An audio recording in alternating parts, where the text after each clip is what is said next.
Canada's new digital services tax is getting pushback at home and abroad. The tax adds a 3% levy on revenue generated by foreign tech giants from Canadian users. The United States is calling the tax discriminatory.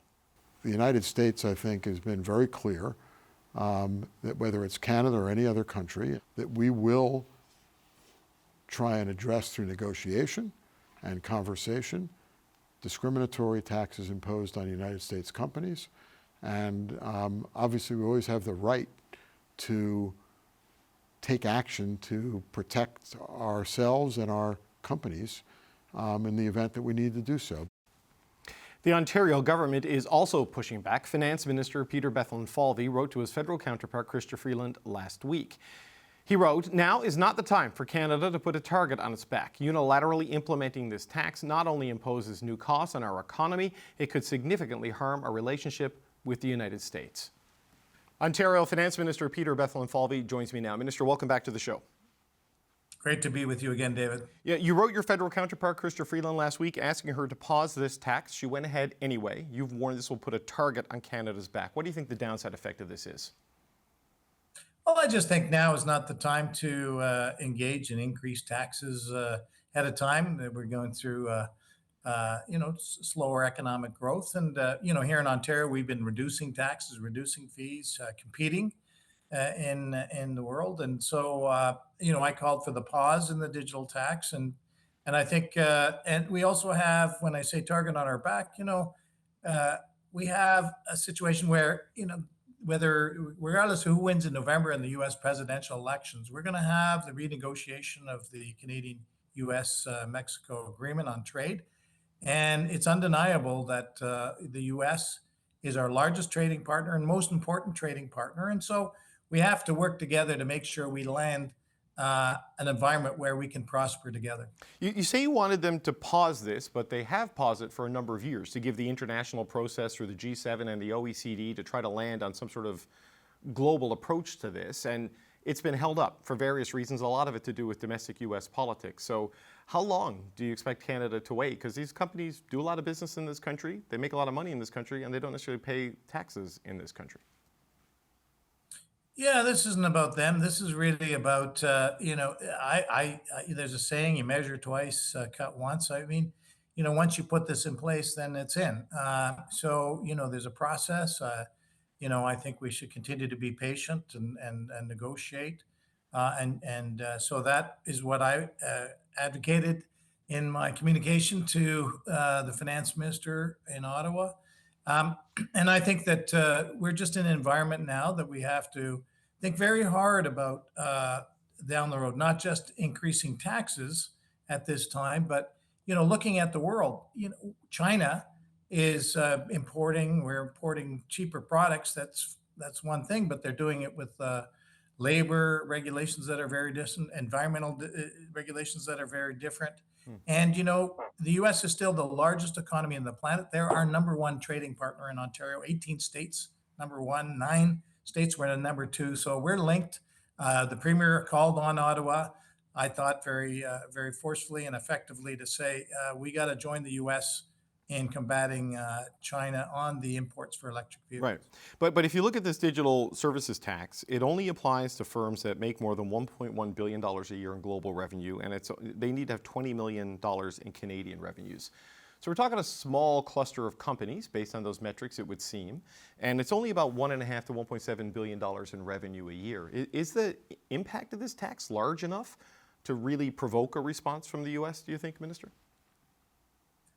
I'm not going to speculate, but you look at the totality of things. But, this isn't about just the American companies. This tax would apply to homegrown Canadian companies like Shopify. And, we're very supportive, want to make sure that we support our domestic media outlets as well. It's very critical. So it's not so much about them and the companies.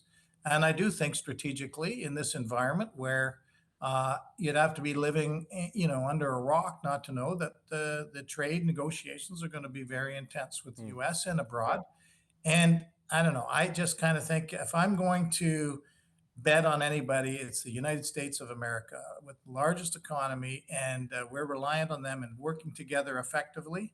So this has provoked them, David. The Chamber of Commerce, U.S. Trade Representative, the Ambassador to Canada have all spoken very in strong terms on our actions here. So we've got to take notice, and that's why Ontario is asking for to pause.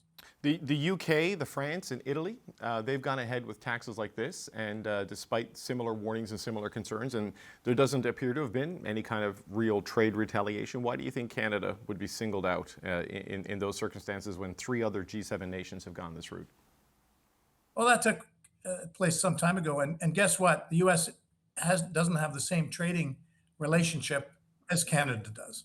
I mean, we do, well over $450 billion of trade a year just here in Ontario, two-way trade. We're talking about hundreds and millions of jobs on both sides of the border. No country like France or Italy can claim that. And so I'm not going to talk about their deals and their negotiations. I'm concerned about our Canada-U.S. relations.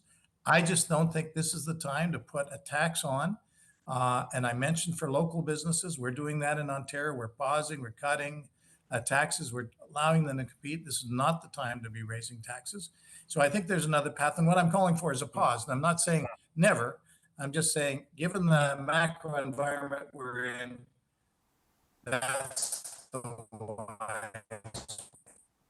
Okay, Minister, we had a little audio issue there, but you were saying this isn't the right time for a digital services tax. And specifically, is it the moment in time, or is it the fact that Canada is acting without broad agreement with the OECD or the G7 on a consistent approach? Like, if there was a global arrangement here, would you be comfortable with Canada moving ahead? Well, I certainly think that would be a big positive given the environment that we're in. So, in the absence of anything more specific, I think we got to pause, continue those discussions, and, enter into very robust discussions with the U.S. on a range of issues. Again, they are a significant partner to us. So we're a partner to them. We're linked at the hip, hundreds of years of relationship. And we've heard from so many in the U.S. that they're very upset about this. So I don't think there's a lot of downside in pausing. Okay, speaking of pauses, there is a pause at liquor sales at the LCBOs across the province because of a strike.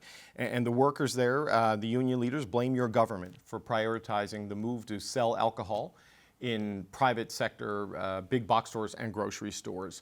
What is your response to the demands from the unions and their criticism of this policy by your government? Well, as you know, OPSEU walked away from the table, and they've initiated the strike. And I have confidence in the LCBO as a very robust contingency plan because, David, we campaigned in 2018 and 2022 to bring alcohol distribution into the 21st century and be treated like adults, like most parts of the world. So we've made that commitment. We're going through this process. We have plans to open up the market later, starting in August and then September and October, from ready-to-drink beverages to broadly to convenience stores and then the grocery stores writ large. And we've had numerous interest in applicants. We've had stakeholders say they've been waiting decades for this opportunity, and this is going to help small businesses. The consumers have been asking for this convenience and choice and competing. So I think we're going to uphold our mandate from the people of Ontario, and I would really welcome moving forward with negotiations. Ontario Finance Minister Peter Bethlenfalvy, thanks for your time today, sir. Always a pleasure. NATO heads of state are set to meet in Washington next week. The gathering will mark a key anniversary for the military alliance and comes at a pivotal time for global security. Our summit will be an opportunity to celebrate 75 years of the most successful alliance in history. But more than celebrate, we will take decisive decisions. We will increase our support to Ukraine for the long haul, reinforce our collective defense, and deepen our global partnerships. This meeting also comes as Canada and the United States butt heads over a controversial digital services tax. The federal government enacted the 3% tax on foreign tech giants which generate revenue from Canadian users last month, a tax the United States Trade Representative has said she will do whatever is necessary to stop. David Cohen is the U.S. Ambassador to Canada, and he joins me now in the studio. Ambassador, welcome back to the show. David, thanks for having me. It's always a privilege to be on your air. It's a day late, but let me wish you a happy 4th of July. Thank you very much. We're in the embassy world. We, of course, had our big 4th of July party yesterday, but today we have a big party for our embassy staff and family members. So I'm in day 2 of 4th of July celebration and day 5 of celebration of Canada Day, 4th of July remembrances. So I don't know if you would look at the digital services tax as a gift to celebrate all of these days. It seems like it's a new irritant potentially in the relationship between Canada and the United States. You've called it discriminatory, said the U.S. Trade Representative is looking at all available tools, which screams retaliation to people here. What is the biggest issue with a tax like this for you? Well, look, the tax is discriminatory, and discriminatory, it's not meant to be an emotionally charged word. It is discriminatory because it happens to treat large American companies differently for tax purposes than companies elsewhere in the world and in Canada. Our position, the United States position on this has been very consistent, which is we are troubled by the discriminatory nature of the tax. We will continue to express our concerns about the discriminatory nature of the tax to the government of Canada. We do think, and this is a place where Canada and the United States agree, that the proper way to treat this is through the OECD process so that there's a more uniform taxation system that applies across the board to all companies in all industries. We continue to pursue OECD Pillar 1 negotiations. And I guess if there's new news, it is Canada went and passed the digital services tax at the end of the parliamentary session. Although they are continuing to assert to us and publicly that they are prepared to continue to negotiate and to talk about the issues that concern us, and those negotiations continue. And by the way, the language of that we will use all available tools, although I said it, I was really quoting Catherine Tai, who's the U.S. Trade Representative, and she's made quite clear that that the United States is prepared to pursue all available tools to be able to negotiate an acceptable resolution of our differences with Canada. So does that mean a trade appeal, or does that mean things like retaliatory tariffs? Because the UK, France, and Italy have taxes like this, and it hasn't been as hot an issue as this seems to be with Canada. Well, first of all the countries who have these taxes have signed agreements with the United States about what it is that those taxes mean, how it is they will apply. Canada has not signed any such agreement. So the sort of quick comparison of all these other countries that have these taxes, I mean, why are we picking on Canada is just not factually accurate. But the bottom line is that the United States, I think, has been very clear that whether it's Canada or any other country, and take India as a country where we also do not have an agreement, and where the government has expressed its concerns with India's digital services tax as well, that we will try and address through negotiation and conversation discriminatory taxes imposed on United States companies. And obviously we always have the right to take action to protect ourselves and our companies in the event that we need to do so. But I don't want to speculate what it is that Catherine Tai might do or could do, because I'm serious when I say that there are ongoing negotiations and conversations. And most of the time when the United States and Canada have serious and ongoing negotiations and conversations, we figure out a resolution. Okay, I want to look ahead, if I can, to the NATO summit that's happening next week that your country is hosting in Washington. Canada has put out its new defense policy that gets it closer to 2% directionally, but not there. There's been some suggestion from the foreign minister and others that there could be more announcements next week at NATO. What is your expectation? What do you hope to hear from Canada at NATO next week? So, as usual, your question sort of summarizes the whole story. I don't really know what Canada might or might not announce next week at the summit, or in the lead up to the summit, or at the summit. I can say United States was and is pleased by the defense policy update. I mean, in addition to moving Canada closer to the 2%, it directionally contains a lot of language and conversation about things we think are important, an emphasis on continental defense, an emphasis on Arctic defense. And Minister Blair has been quite clear privately as well as publicly that this is not the only announcement, that there will be more. He's also been quite clear that he knows that Canada does need to spend more, and Foreign Minister Joly has said the same thing.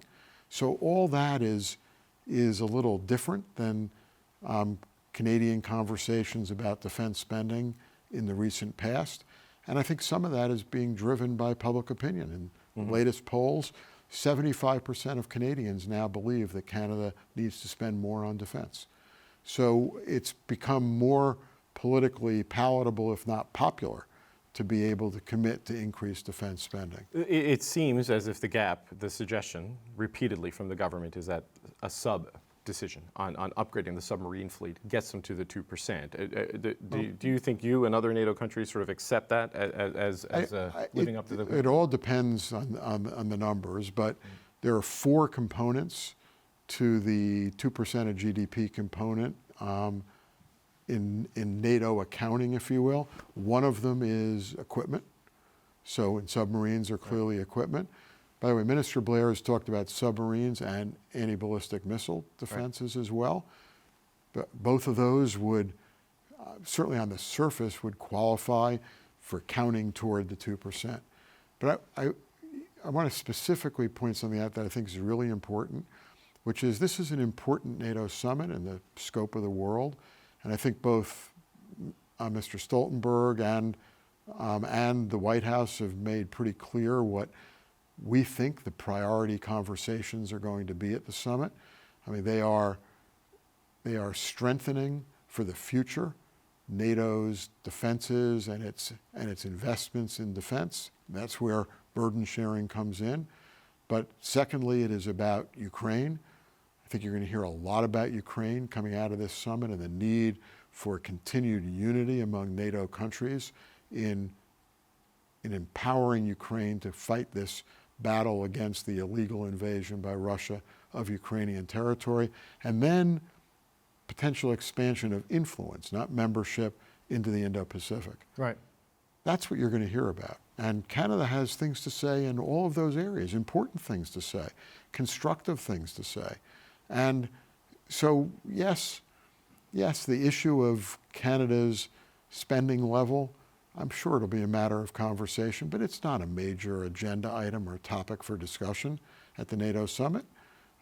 These other issues are the dominant issues from a security perspective for the alliance, and I think for the world, that are going to be the product of discussion at the summit. No, certainly the Indo-Pacific theater and the rise of China. I mean, Japan has suddenly been a regular attendee at NATO conferences. I know Australia and New Zealand, I believe, your Five Eye partners are also going to be there. They've all been invited. But on the Ukraine issue and staying united there, there is change happening in Europe. I don't think anyone's alarmed about a shift from Rishi Sunak to Keir Starmer in terms of the United Kingdom's commitment there. But you look at the upcoming elections this weekend in France, a national rally, a French government is very different than the Macron government right now, and people see that as a potential risk factor. How do you view it? This is why this will be a significant and substantial topic of discussion at the NATO summit.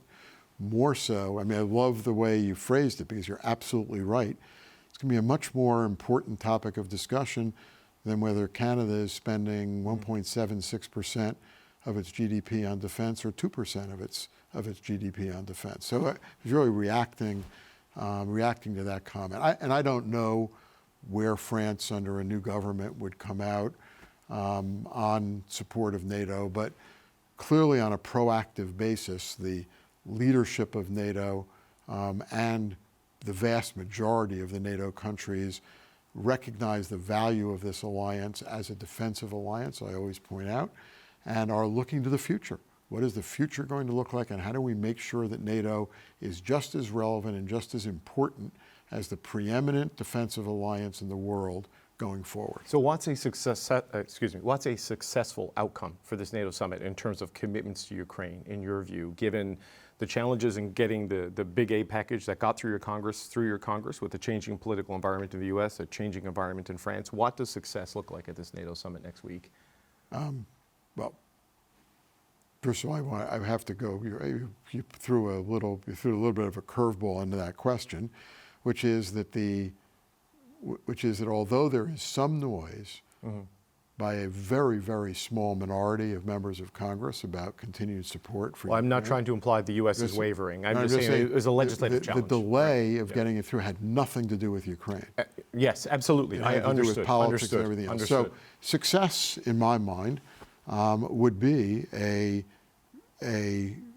reiteration of the unequivocal and unanimous support of NATO countries and NATO for the defense of Ukraine. Period. But specific commitments, air defense, all these sorts of things? I don't know that that's the type of, topic, and I mean, it's more a military matter. This is a meeting of political leaders. Right. I think the specifics of what that defense looks like, it may well be a topic of the summit as well, but the specifics of what that commitment look like, I don't think that's the focus of the NATO summit. You mentioned political leaders, and just as a final question, I have to ask you about the situation President Biden finds himself in. You're a supporter of his, you're a fundraiser of his, you're his ambassador. There have been loud calls for him to leave since the debate last week. He says he's staying. What is your sense of the dynamic the president finds himself in, and how we should address it going forward? So it's obviously the question of the day and of the week, and unfortunately, and you've interviewed me enough, I've been on this show enough, you know, I am certainly candid and I'm open to answering any question, but in my position, it's sort of the one topic that I can't talk about. I just can't have any involvement in political affairs in the United States, and it's a matter of Hatch Act legislation, but it's also a matter of appearance. I mean, I think people in Canada are not looking to the U.S. ambassador to Canada to be a political commentator, and to make reference to the upcoming presidential election and the status of that election, and the status of the president. So I've got to beg off answering that question. No, I appreciate that. I was interested in your perspective, but I'm not interested in having you break the Hatch Act and maybe get you fired. So Thank you. And remember, the Hatch Act has criminal penalties too. So I definitely don't want to get you in jail. I hope you didn't want to implicate me into those. That was not my intention here today. U.S. Ambassador to Canada, David Cohen, thank you for coming in, sir. David, thank you very much. Appreciate being on your show as always.